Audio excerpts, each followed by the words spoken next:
The auto industry. The auto industry started in 1890, and most of the cars that were in 1890 were high-end luxury cars that were designed specifically for the rich.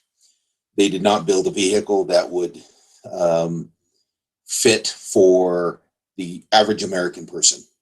Henry Ford opened his doors in 1908.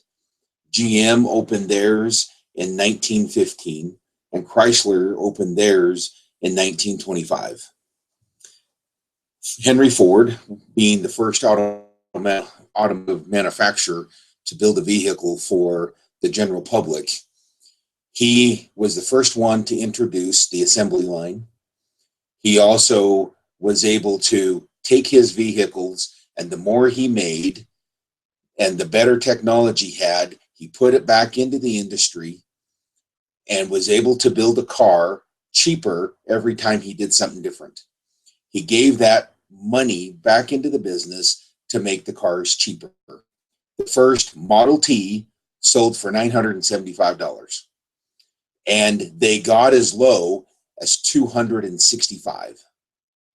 Now, being able to sell cars that cheap to the general public was huge.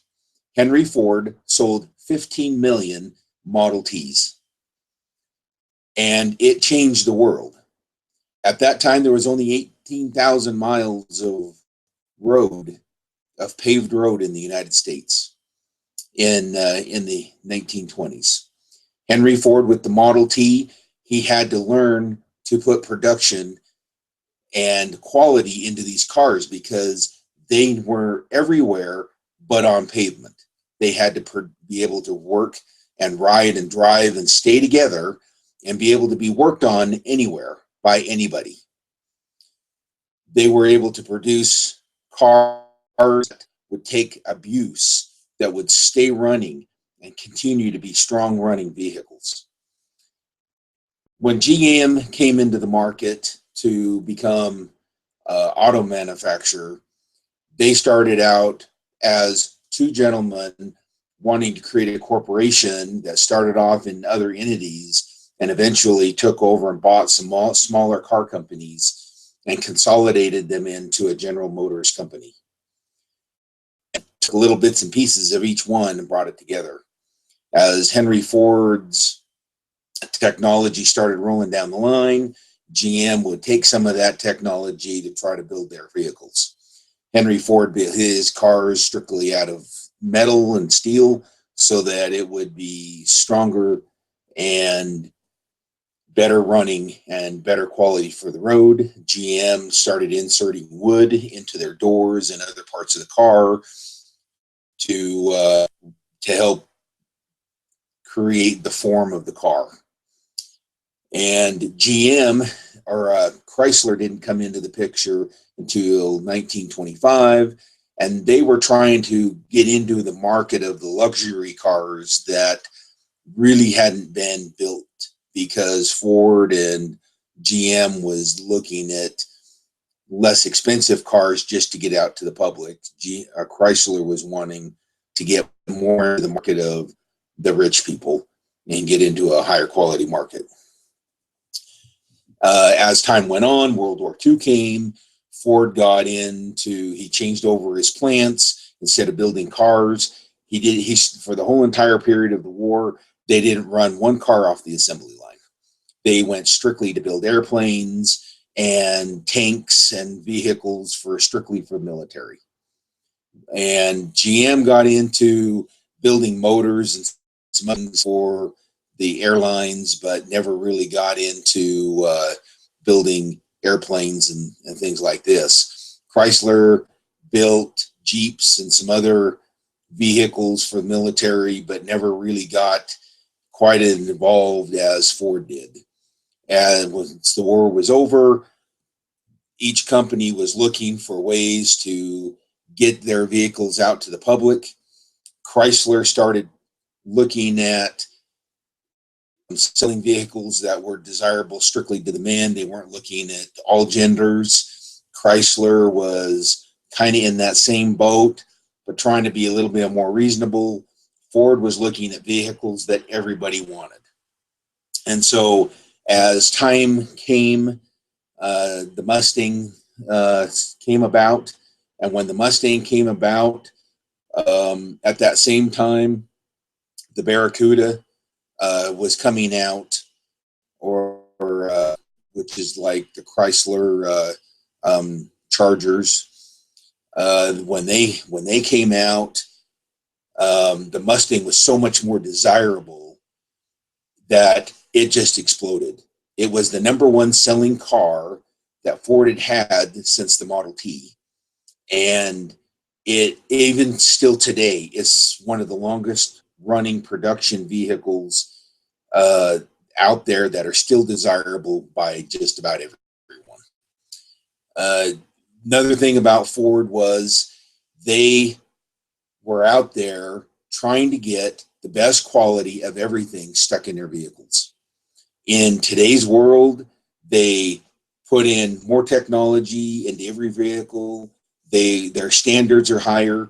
Their F-150 pickups are the longest, and they sell more F-150 pickups than any car in the market.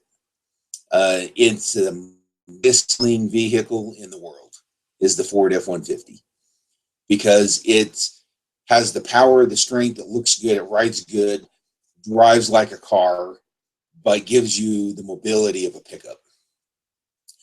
And in the 1960s, Ford owned a company called Philco, which at that time, that company produced all of the technology for the space program in the 60s and early 70s. In 74, Ford sold off Philco, but Ford was responsible for the space program and all the technology it took to get us to the moon. Ford has been that company that's been innovative the whole entire time. They've always looked ahead to make sure that they could be ahead of the recessions. In 2008, when the biggest recession that we've had since the Great Depression, Ford was the only manufacturer that was able to come up with enough cash on their own without taking a government bailout.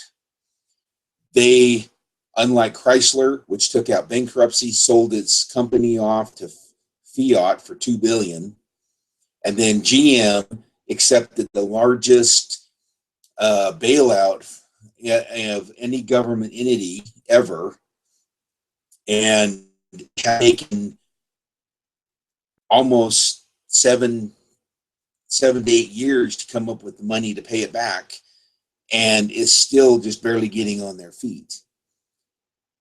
So the American public took the bill on that one, whereas Ford's been that company that's been out there. They're out there for the Americans. They're out there to give jobs. They're out there giving the best product. So why wouldn't you buy a Ford? Why would you want to be a Chevy and buy a Chevy or a GM product when Ford is the one out there that is not totally corporate owned to such a point that all of their money goes to investors? GM from day one has been an investment company. Chrysler for a long time has been an investment company, where Ford has been one that has tried, even though they have stocks and things that people can buy and they have their company on the stock market, they are run totally different. They are the only company out there that produces vehicles with the best quality, with you in mind. Best safety ratings. You see all the commercials of other car companies. You got to remember that Ford sells more cars and trucks worldwide than any of the other companies. And so for me, I believe Ford is the car to buy. And I would hope that you would feel the same. Thank you.